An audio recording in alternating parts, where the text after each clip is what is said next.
On a conceptual level, almost everything you know about paella is wrong. The biggest thing you notice once you actually spend time in Valencia is that there is somewhere in the neighborhood of 5 million different types of paella. So let's start with the easiest one. Paella Valenciana, which can have rabbit or chicken, and a specific type of Spanish broad bean. 2 types, actually. It's the easiest one because it's the only paella that has a protected designation of origin, like Champagne or Parmigiano Reggiano, meaning there's actually rules dictated by some central authority regarding what's allowed to go in it if you're going to serve it in your restaurant as Paella Valenciana.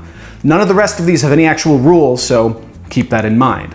There's paella de verduras, which is paella with vegetables. There's paella de mariscos, which has seafood. A variation on that is paella señoret, basically paella with peeled seafood. Señoret is a Valencian word implied to be gentleman or fancy little Lord Fauntleroy who doesn't want to get his delicate hands dirty touching any shrimp shells. The name it's ironic. There's arroz negre, or black rice, which refers to the squid ink used to give it its uniquely black color. There's arroz a banda, or rice cooked separately, referring to the technique used by humble fishermen to make a flavorful rice dish in fish stock from all the bits and pieces left over after they had to sell off all the good ones to make a living. You may notice we're already getting away from dishes that have the word paella in their name. That's because really paella is not the best umbrella term to describe the specific style of food in question from this particular region in Spain. One of the biggest misconceptions when it comes to paella is that it's one monolithic dish that has to be made one specific way. Think of it like this. Deep dish is different than a New York slice, but they're both pizza. Detroit style is pizza too, but it's more similar to deep dish than it is to New York style, which would be more similar to, say, New Haven, despite all 4 having distinctly different methods for their production. But if someone came to your house and brought with them a St. Louis style pizza from Emo's or whatever, you wouldn't tell them it's not pizza just because it's got Provel cheese on it instead of mozzarella.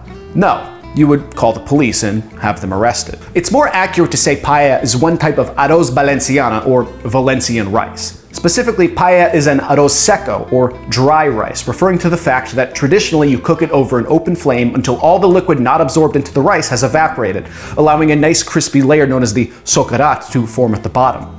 Contrast arroz seco with arroz caldoso, or brothy rice, which is more of a soup, or caldo. You've probably seen the word caldo on the menu at a Mexican restaurant, for instance. In between the two is arroz meloso, literally honey-like or mellow rice, which isn't quite as brothy as arroz caldoso, but isn't dry like arroz seco either. And then of course there's arroz al forn, or rice in the oven, a specialty of the Alicante region that has garbanzo beans and whole chunks of tomato.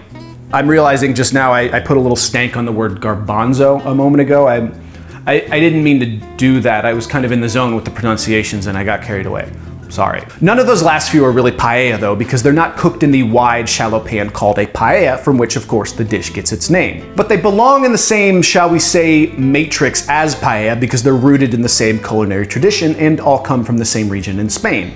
Similarly, fideuà is made using the same techniques as any other arroz seco, but with noodles instead of rice, known in Spanish as fideos. There's generally 2 types. There's these super thin vermicelli-like fideos and the elbow macaroni-shaped ones. The story goes that one day some cook aboard a fishing boat from the region of Gandia realized midway through preparing arroz seco that he didn't actually have any rice on board to prepare and serve to the hungry fishermen on their return voyage home. He grabbed a bag of fideos instead and found they soaked up the flavorful sofrito and fish stock just as well as the rice, and fideuà was born. That comparison to rice is very important because it's the unifying theme tying together every member of the paella extended universe, even those that don't actually have rice in them.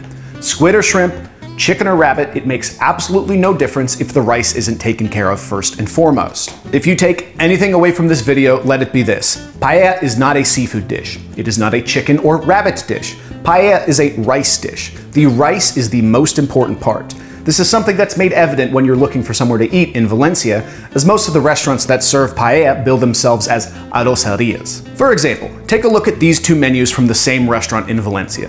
The first one is in English and has a section labeled paella. It's clearly written with tourists in mind, people on vacation in Valencia intent on sampling this paella thing they've heard so much about. There's paella banda, black rice paella, paella with chicken, and even pasta paella. Compare that with the Spanish language menu they hand out to the locals. Again, same restaurant. You'll notice the word paella doesn't appear even once, but if you order arroz negro off the Valencian menu, you're gonna get the same thing as if you ordered black rice paella off the English menu. We learned this during our very first meal in Valencia after sitting down at a restaurant that didn't even have menus at all and wouldn't have had them in English even if they did. We just asked the lady if we could try their paella and she said, sure, what kind, which we didn't really know the answer to. So she asked, arroz seco, arroz caldoso, fideuá. Again, at that point, no clue what any of that meant. But she was kind enough to bring us some food anyway, along with a few bottles of wine, and our paella re-education began. Another thing you notice after a few meals in Valencia is the ratio of rice to other ingredients. Paella in Valencia comes with way less stuff on it than you'd find in the States, on YouTube, even in other parts of Spain. At first I thought that was a ripoff. We're paying good money here, give me my squid. But remember, we're here for the rice first and foremost. Any bits you add into the mix, no matter how scrumptious, dilute the end result into being less of a rice dish and more of a plate of mussels and shrimp with a few annoying grains of rice thrown in between them. Beyond that, cooked meats, vegetables, and seafood tend to leak moisture into the whole thing, running the risk of compromising the socarrat. That's really important because the socarrat is one of what I call the 3 essential S's of paella, at least when it comes to arroz seco, the other being the stock and the sofrito. The reason these are the big 3, in my opinion, is that they're what influence the rice more than anything else, and therefore the final taste of the whole thing. We'll get into the finer details more later in another video, but just for now, remember that the rules you probably thought you knew about paella are either wrong or miss the point entirely. In a place like Valencia that's seen centuries of regional specification as well as historical exchange, there's no way the end result could possibly fit into a neat little categorization, as evidenced by the fact that the governing body has only been able to slap one DOC on one specific type, paella valenciana.